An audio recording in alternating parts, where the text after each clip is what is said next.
রবিবার ২১শে জুলাই তৃণমূলের শহীদ সমাবেশ। তাই শহীদ সমাবেশে যোগ দিতে শনিবার থেকেই মালদার তৃণমূল নেতাকর্মীরা পাড়ি দিতে শুরু করলেন কলকাতার ধর্মতলার উদ্দেশ্যে। দলীয় নেতাকর্মীদের কলকাতা যাত্রাকে ঘিরে শনিবার সকাল থেকেই জোরদার প্রস্তুতির ছবি নজরে আসে মালদা শহরের গৌরকন্যা বাস টার্মিনাসে। কর্মীদের ডিমভাত খাইয়ে তাদের বাসে চাপিয়ে কলকাতার উদ্দেশ্যে সুষ্ঠুভাবে রওনা দেওয়ার যাবতীয় ব্যবস্থা করেন জেলা তৃণমূল সভাপতি আব্দুর রহিম বক্সি। এছাড়াও উপস্থিত ছিলেন মালদা জেলা পরিষদের সভাধিপতি লিপিকা বর্মন ঘোষ, বৈষ্ণবনগরের বিধায়ক চন্দনা সরকার সহ অন্যান্যরা।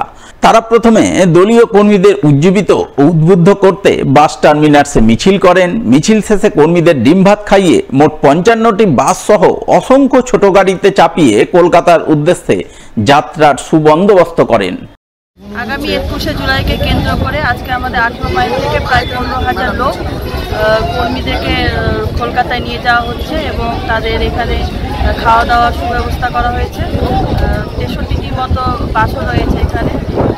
আমরা যে কালকে যে ২১শে জুলাই অনুষ্ঠিত হবে কলকাতায় বুকে, সেখানে আমরা সবাই দলে দলে যোগদান করব।